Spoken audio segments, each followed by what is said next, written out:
خدا کی انجیل اس کا 13واں باب اس کی 6 سے 9 آیت تک۔ پھر اس نے یہ تنصیب کہی کہ کسی نے اپنے پاکستان میں ایک انجیر کا درخت لگایا تھا، وہ اس میں پھل ڈھونڈنے آیا اور نہ پایا۔ اس پر اس نے باغبان سے کہا کہ دیکھ 3 برس سے میں اس انجیر کے درخت میں پھل ڈھونڈنے آتا ہوں اور نہیں پاتا، اسے کاٹ ڈال، یہ زمین کو بھی کیوں روکے رکھے؟ اس نے جواب میں اس سے کہا، اے خداوند، اس سال تو اور بھی اسے رہنے دے تاکہ میں اس کے گرد کھالا کھودوں اور کھاد ڈالوں، اگر آگے کو بڑھا تو خیر، نہیں تو اس کے بعد کاٹ ڈالنا۔ خدا کے پاک کلام کا پڑھا اور سنا جانا ہم سب کے لیے باعث برکت ہو، آمین۔ خدا کا شکر ہے۔ شکریہ مقدس یسایا نبی کا صحیفہ اس کا 5واں باب اور اس کی پہلی 8 آیات کی تلاوت کریں گے ہم دوسری تلاوت کے لیے کلام مقدس میں سے۔ مقدس یسایا نبی کا صحیفہ اس کا 5واں باب اور اس کی پہلی 7 آیات کی تلاوت۔ یہاں میں لکھا ہے، اب میں اپنے محبوب کے لیے اپنے محبوب کا ایک گیت اس کے پاکستان کی بابت گاؤں گا۔ میرے محبوب کا پاکستان ایک زرخیز پہاڑ پر تھا اور اس نے اسے کھودا اور اس سے پتھر نکال پھینکے اور اچھی سے اچھی تاکیں اس میں لگائی اور اس میں برج بنایا اور ایک کوہلو بھی اس میں تراشا اور انتظار کیا کہ اس میں اچھے انگور لگے، لیکن اس میں جنگلی انگور لگے۔ اب اے یروشلم کے باشندوں اور یہودا کے لوگوں، میرے اور میرے پاکستان میں تم ہی انصاف کرو کہ میں اپنے پاکستان کے لیے کیا کر سکتا تھا جو میں نے نہ کیا، اور اب جو میں نے اچھے انگوروں کی امید کی تو اس میں جنگلی انگور کیوں لگے؟ میں تم کو بتاتا ہوں کہ اب میں اپنے پاکستان کے ساتھ کیا کروں گا۔ میں اس کی باڑ گرا دوں گا اور وہ چراگاہ ہوگا، اس کا احاطہ توڑ ڈالوں گا اور وہ پامال کیا جائے گا، اور میں اسے بالکل ویران کر دوں گا، وہ نہ چھانٹا جائے گا نہ نرایا جائے گا، اس میں اونٹ کٹارے اور کانڈے اگیں گے، اور میں بادلوں کو حکم کروں گا کہ اس پر نیند نہ برسائیں۔ سو رب الفاظ کا پاکستان بنی اسرائیل کا گھرانہ ہے اور بنی یہودا اس کا خوشنما پودا ہے۔ اس نے انصاف کا انتظار کیا پر خون ریزی دیکھی، وہ داد کا منتظر رہا اور فریاد سنی۔ کلام خدا کے پڑھے اور سنے جانے پر خداوند کی خاص و خاص برکت ہو، خداوند کا نہایت شکر ہو۔ میرے عزیزو، کسی نے بڑی خوبصورت بات کہی ہے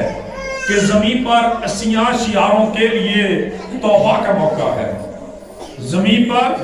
اسیاں شیاروں کے لیے توبہ کا موقع ہے۔ زمین کے کچھ فضائل آسمانوں میں نہیں ملتے، زمین کے کچھ فضائل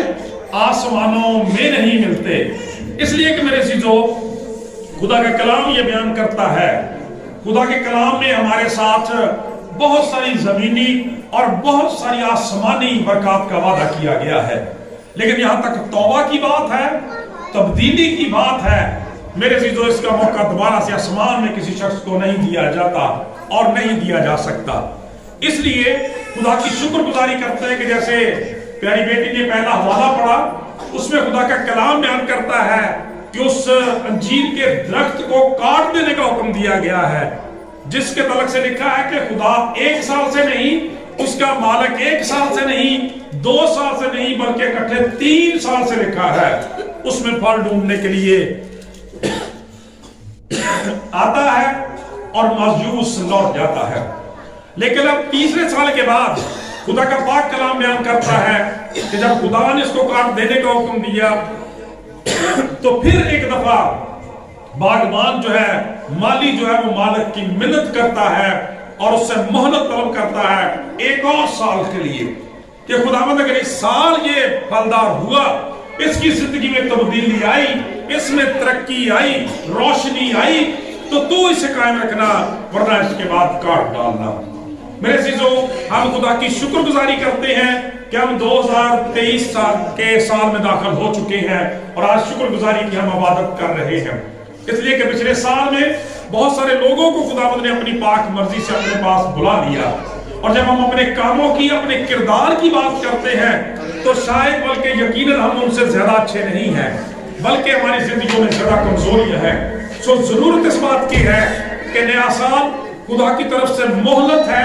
ایک موقع ہے، ایک وقت ہے، ایک فیصلے کا دن ہے کہ ہم نے خدا کے ساتھ پچھلا وقت کس طرح سے گزارا ہے، پچھلا سال کیسے گزارا ہے، اور اس اگلے سال کو اور اگلے سالوں کو کس طرح سے خدا کے ساتھ گزارنا ہے۔ لہذا اگر نیا سال خدا کی بخشش ہے، مہربانی ہے، مہلت ہے، معافی ہے میرے عزیزو، تو پھر یہ ایک فیصلے کا دن بھی ہے۔ آج ہمیں فیصلہ کرنا ہے کہ ہم اپنی زندگیاں کس طرح سے بسر کرنی ہے اور کس کے ساتھ بسر کرنی ہے، اور غور کرنا ہے کہ جب خدا کا کلام کہتا ہے کہ وہ مالک جو تھا پھل ڈھونڈنے کے لیے آیا، اسی طرح سے خدا نے اپنے لوگوں کو دنیا میں اس لیے رکھا ہے کہ ان کی زندگیوں سے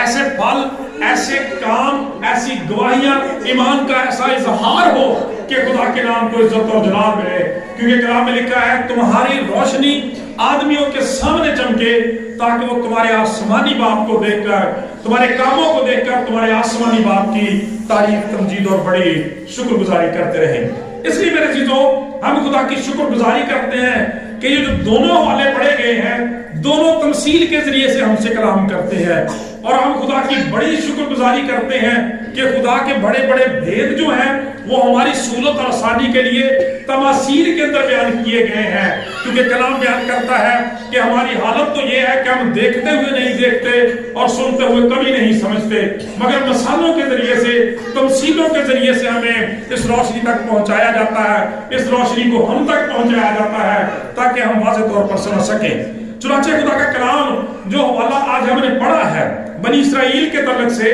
خدا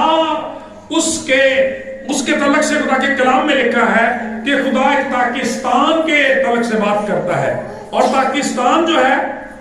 یہ کیا تھا؟ یہ انگوروں کا باغ ہوتا تھا۔ تاک جو فارسی میں انگور کو کہتے ہیں اور پاکستان انگوروں کے باغ کو کہتے ہیں، اور آپ سب جانتے ہیں کہ بائبل مقدس کے وقت میں اور آج بھی چند ایک ممالک میں ایسا ہے کہ لوگ بڑے بڑے انگوروں کے باغ لگاتے تھے، انگور کو وسیع پیمانے پر کاشت کرتے تھے، پھر اس کا جوس نکالتے اور اس کو وسیع پیمانے پر فروخت کرتے، تجارت کرتے اور اپنا کاروبار کرتے تھے۔ خدا کا پاک کلام یہ بیان کرتا ہے خداوند نے پاکستان کی وہی مثال لی اور اپنے خاندان کے لیے، گھرانے کے لیے اور اپنے لوگوں کے لیے استعمال کی۔ چنانچہ خدا کا کلام یہ بیان کرتا ہے جب نئے سال کی بات آتی ہے تو پھر ہمیں موقع دیا جاتا ہے کہ ہم پرکھ سکیں کہ جب خدا نے طرح طرح کی نعمتیں، برکتیں اور بخششیں اس پاکستان کی طرح سے ہمیں دی ہیں، ہم نے خدا کے لیے کس قسم کا، کون سا اور کتنا پھل پیدا کیا ہے۔ چنانچہ پاک کلام کے اندر اس تمثیل کے تعلق سے جب ہم دیکھتے ہیں،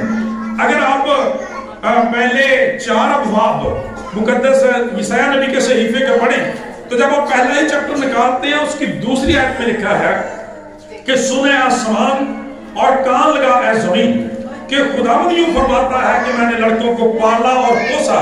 پر انہوں نے مجھ سے سرکشی کی،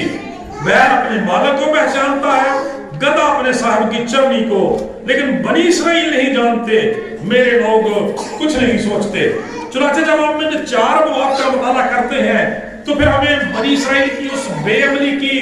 نافرمانی کی، سرکشی کی اور بغاوت کی زندگی کا پتہ چلتا ہے، جو انہوں نے خدا کی بڑی بڑی نعمتوں، برکتوں اور بخششوں کے باوجود، عظیم چناؤ کے باوجود، مخلصی اور رہائی کے باوجود ایک نافرمانی کا برا رویہ اختیار کیے رکھا۔ چنانچہ خدا کا کلام یہ بیان کرتا ہے 5ویں چیپٹر میں خدا ساری دنیا کے سامنے اس معاملے کو پیش کرتا ہے، بنی اسرائیل کے لوگوں کے سامنے پیش کرتا ہے، فقیوں، فریسیوں، بڑے کاہنوں کے سامنے، پوری کائنات کے سامنے اس بڑے معاملے کو رکھتا ہے، اور وہ یہ ہے کہ خدا فرماتا ہے، خدا کے پاک کلام میں لکھا ہے، پاکستان کے بارے میں لکھا ہے کہ میں نے زرخیز پہاڑ پر ایک پاکستان لگایا اور اس نے اسے کھودا، اس سے پتھر نکالے اور اچھی سے اچھی تاکیں اس میں لگائیں، اس میں برج بھی بنایا، اس میں کولو بھی تراشا، پھر انتظار کیا کہ اس میں اچھے انگور لگیں، لیکن اس میں جنگلی انگور پیدا ہوئے۔ چنانچہ خدا کا کلام یہ بیان کرتا ہے کہ جب خدا اس پاکستان کی بات کرتا ہے